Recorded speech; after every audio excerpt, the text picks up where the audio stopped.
Hello and welcome everybody. GOEV stock on 8 December. Let's see that was steps on this video. Today we can go for that. If you are new, don't forget to watch it until the end.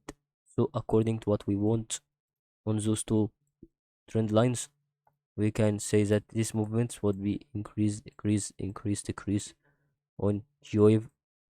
So we can go also for addition between this, or between a level here and a previous one, which is going to be about this part. So this intersection helped the wave to make it rebounded and increase, and gives us another intersection here. So let's see what could happen for a resistance or a support in this level. So this is going to be a resistance, here is going to be a support, and here is going to be a support. So there is no resistance had been located for on this level.